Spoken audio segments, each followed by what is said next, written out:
Аргаңыз Улубек агай, ушул Бар болуңуз. сиздерге түшкөн мезгил сабактары жөнүндө илим боюнча мен кененирээк сизден маек алгым келди. Бул илим ошол Шайдоот атадан аян болуп, кабар болуп, ошо Атөмгүл карындашыңызга түштү. Эми ушул илимдин адамзатка түшүүнүн максаты эмнеде болгон, бул илимди кантип түшүнөбүз, сиздер өзүңүздөрдү ушу тааныштырып, анан ушул илим боюнча кененирээк айтсаңыздар. Рахмат. Бул илимдер мындайча айтканда бир кандайдыр бир сырдуу бир неме менен, аян менен башталганда түшкөндөчү биз деле түшүнгөн эмеспиз. Атамгүл ошол түн ортосунда отурсабы, жатсабы иши тур кызым, кагаз калем ал, жаз деп анан ошентип башталган да, ал өзү дагы кызыктай болгон дейт. Анан мынтип айтат да, анын сөзүн укпай койгонго, ага мондай подчинение кылбай койгонго Мүмкүн эмес. мүмкүн эмес дейт да. Туруп эле анан кагаз калем алдым дейт. Анан түнкү саат 1 чамасы окшойт. Анан сөздөр келе баштады дейт. Кыргызча, орусча, анан кийин жаздырып коет, анан токтотуп коет дейт. Анан дагы бир 2-3 күн өтөбөй же 1 жума өтөбөй, анан дагы кулам келе баштаган, ушинтип акырындык менен анан ал жазып алып бизге көргөзөт да, мына ушундайлар ушундай болуп атат бул эмне деп. Анан биз да түшүнбөйбүз да. Аалам толу акыл эс деп коет мисалы үчүн. Же болбосо жанагы берилүү деп коет, ар кандай нерселерди кыска берет да, анан кийин көбүнчө орусча келчү, как призыв катары. Мына биринчи китебин башында орусча немелери бар, түшкөндөрүчү. Китебин көрсөтөсүңүз. Биринчи китебин башында орусча доор чакырыгы дейт. Зов эпохи дейт да, законы вселенной дейт. Законы ааламдын мыйзамдары дейт да. Ушундайлар келип анан кийин чогуу өрдү, анан биз окуйбуз, түшүнөбүз, түшүнбөйбүз, жүрөбүз, эмне кыларыбызды билбей. Анан кийин уже Манас ата жөнүндө маалыматтар келе баштады да, көбүнчөчү. Кыргыз айылы жөнүндө, анан кийин доорлор жөнүндө, ушундай оттуу доор келатат, ургаалдуу учур келатат, ошого даяр болушуңар керек. Ошон үчүн вот ошол доорлор алмашуу учурунда дейт да, ошол цивилизацияда, кайсыл цивилизацияда доор алмаша турган болсо, ошол цивилизацияга ушундай маалыматтарды Кудай Таала түшүрөт экен алдын ала, как көргөзмө катары. Чтоб цивилизациянын кийинки немеси, өнүгүүсү түз жолго багытташ үчүн илимдерди да берет экен, ушундай аян маалыматтарды көп берет экен да. Мурда деле жана диндер түшкөндө, диндер деле алар ыйык илимдер деп аталат экен. Ааламдан аян менен түшкөн илимдер, булар ыйык илимдер деп аталат экен да. Ал эми адамдар өздөрү бияктан биз физика, химия окуп неме атабыз, үйрөнүп атабыз да. Өзүбүздүн баягы аракетибиз менен. Булар илимдер деп эле айтылат экен, жөнөкөй элечи. Ал эми жанагы Библия, Куран-ы Карим, ушундай бир түшкөн илимдер, булар ыйык илимдер деп аталат экен да. Анан көрсө, анын баарынын максаты ушундай жазылган китептердин, ушундай маалыматтардын максаты эле вот ошол адамзат цивилизациясынын өнүгүүсүн туура жолго салып, көргөзмө берип, мисал келтирип, мындай болду, мынакей доорлор алмашып атат деп. Ошонун баары бизге көргөзмө курал катары берилип аткан илимдерди. Биз ошол китептерде жазылган нерселерди окуп, түшүнүп, анан ниет тилектерибизди, кыймыл аракеттерибизди, Кудайга болгон мамилебизди, адамдардын бири-бирине болгон мамилелерин, ушуларды биз оңдосок, значит биздин өнүгүүбүз туура жолдо болот да. Эң эле берде 4100 жылга чейинки адамзатынын алдыдагы келечегин айтып берет да. Эмне үчүн именно 4100 жылга чейин дейт да. 4100 жылга чейин, көрсө, жанагы доорлордун алмашуусун немете турган, айгинелей турган нерсе, бул биздин галактика ааламдын кайсыл областында учуп баратат. Ошого жараша болот экен да.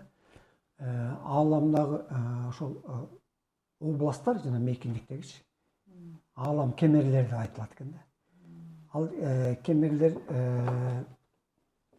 бир жеринде галактик күч бар да бир жерине келгенде күчтүү энергетикалык зонага кирет экен да. Вот ошол кемердин кысылуусуна кирет экен да. Мындай бир тар участогуна. Ал эми кээ бир убактарда кемердин мындай кеңири жерине келгенде ошондо өнүгүү бир аз басаңдайт экен да. Аң сезимде, акыл эсте болгон өнүгүү, духовный жактан болгон өнүгүүлөр бир аз басаңдайт экен да. Мына байкасаңыз 2000 жана Иса пайгамбар төрөлгөндө бир аз 2026 жыл өттү. Вот ошол 2000 жыл мурун адамдардын аң сезими кандай эле. Ошол убакта өнүгүү жай өтүп аткан убак болгондуктан көрсө биз ааламдын жанагындай кемеринин кенен жеринде биздин галактика учуп бараткан экен да. Жайбаракат жүргөн. Анан эми дейт мына 3-миң жылдыктын башталышы менен дейт силер ошол ааламдагы улуу кемердин кууш зонасына уже кирдиңер дейт.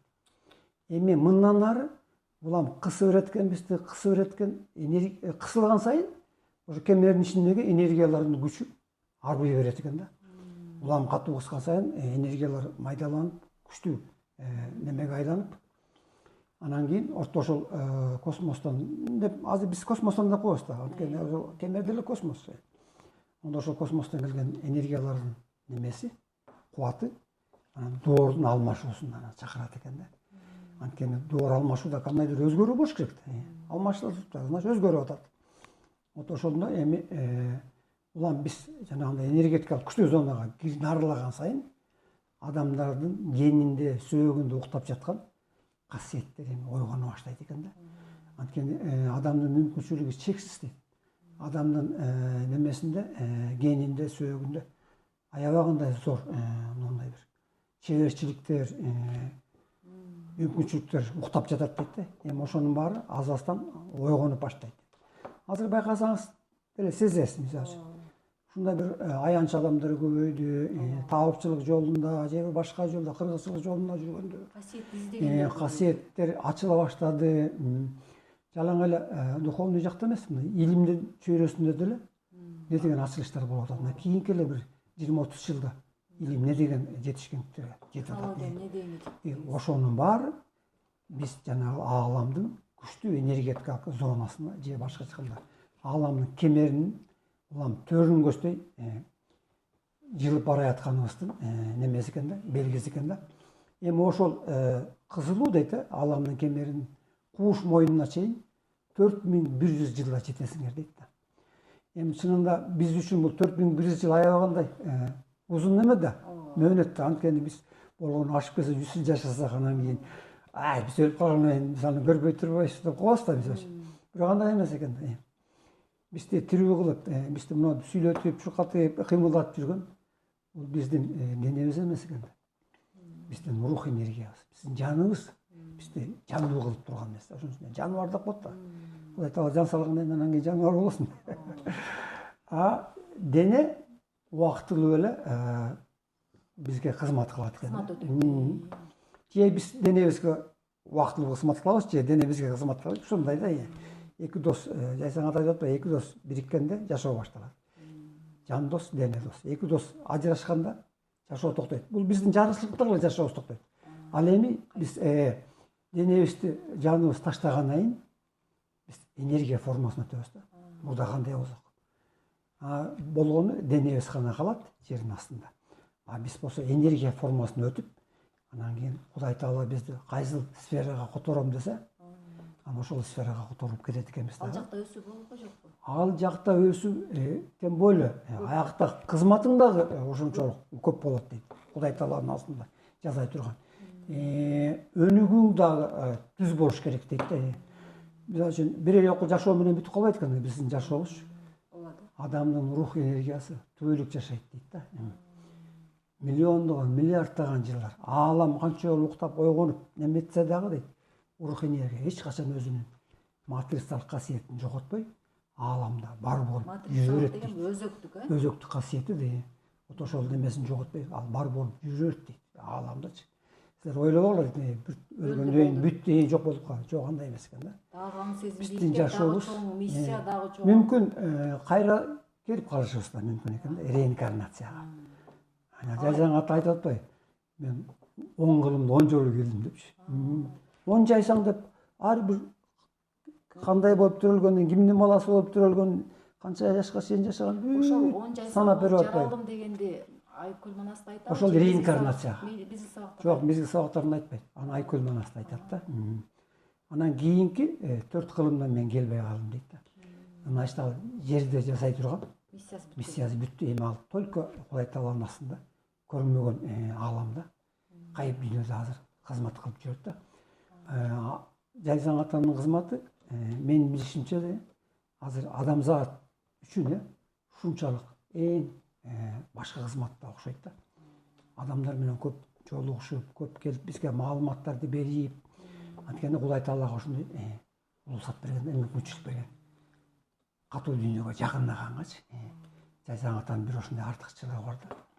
Жайсаң атанын дейт азыр рухтук акыл эзичи азыркы бизге салыштырып алуу канча дейт?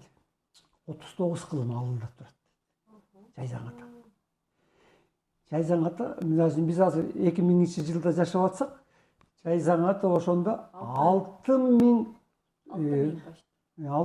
жыл болуп калат. 6000-жылга жакын. 3900. 4000 да почти. 5900-жылда жашап атыр. 5900-жылда биздин акылыбыз азыр кандай болот мисалы үчүн? Эмитен эле бат-бат өнүгүп баштады. Ал убакта не деген илимдерди биз үйрөнүп алабыз дейт. Жайсаң ата ошол илимдердин баарын билет дейт. Сайдот айтып атпайбы? Бирок ал силерге ошол илимдердин баарын берейин десе дейт. Аны силер сиңире албайсыңар, аны силер түшүнө албайсыңар, даяр эмессиңер дейт. А бирок жанагындай улам убакыт өткөн сайын улам муундар алмашып кийинки келечекте азаздан силердин сиңирүү жөндөмүңөргө жараша анан кийин берип турабыз дейт да илимдерди.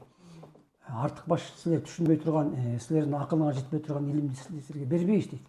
Мына мезгил сабакты илим үчүн азыр берилип атат. Анткени бираз болсо дагы түшүнгөнгө силердин аң сезимиңер уже өсүп жетилип калды. Тем более мына доорлор алмаша турган болгондон кийин оттуу доорго силерди даярдаш үчүн дейт. Жана сен сурабадыңбы? Эмне үчүн берилип атат бул илимдер депчи? Оттуу доорго адамдарды уже даярдап атат да, үйрөтүп атат. Оттуу доор деген эмне?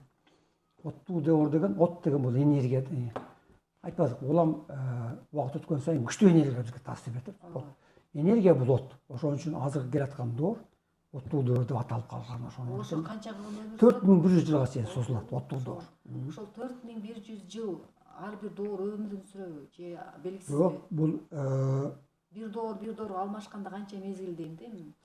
Неде болжол менен ошол жанагы бул неме менен берилет да. Кемердин кайсыл зонасына кирип чыктың, ошого жараша доорлор алмашат экен да. Мына азыр оттуу доор келдиби? Анан оттуу доордон биз аман эсен чыксак, Кудай буйрса, анан алтын доорго барат экенбиз да. Алтын доорго барганда азыркыдай терс нерселер азаят экен да. Азыр бизге таасир берген көп да терс нерселер. Берки жана АДЦ деген башка дүйнөдөгүлөр дагы бизге бир şey айтат экен. Анан бул жер үстүндө адамдар дейт эки нерсеге кызмат кылат дейт. Жарымы кара күчтөргө кызмат кылат, жарымы ак күчтөргө кызмат кылат дейт. Тең бекемиз. Көрдүңбү? Эмне үчүн дейт? Кудай Таала эгер бизди жаратып анан жакшы көрсө, баарын эле апапак кылып койбойбу дейт да. Зачем бизге кара күчтөрдү жармаштырып анан материалдык дүйнөнүн дейт. Немесинин өнүгүү принциби ошондой дейт. Ак менен каранын күрөшү болуп турмайынча материалдык дүйнөдө өнүгүү болбойт дейт. Силерге ошо өнүгүүнү берип турган вот ошо терс энергиялардын немеси жасаган иш ошол дейт. Кара нерсе ак нерсеге тийишип, аны кысып, кемерге салып, чыйралтып, улам күч берип, дем берип отуруп, анан кийин ошондо материал дүйнө өнүгүү болот дейт. Кудай Таала жөн жерден эле баягы жаман нерселерди жасап койгон жок дейт. Ошон үчүн ак күч, кара күч кылып немеге бөлүп койгон дейт. Бирок ак күчтөр дейт, кара күчтөрдүн жанында артыкчылыгы бар дейт да. Анткени кара күчтөр деле, ак күчтөр деле ак күчтүн өнүгүүсү үчүн, ак кызматка тургандардын ишин алдыга жылдыш үчүн кара күчтөр ошентип түрткү импульс берип отуруп дейт. акты дейт алдыга жылдырат дейт, өнүгүүнү алды, материал дүйнөдөгү өнүгүүнү алдыга жылдырыш үчүн именно ошондой ак менен каранын күрөш дайыма болуп туруш керек. Ошон үчүн кара күчтөрдү Кулай Таала жараткандай, Манасты жаратканда Коңурбай жаратып койгон дегендей да ушул сыяктуу да. Жада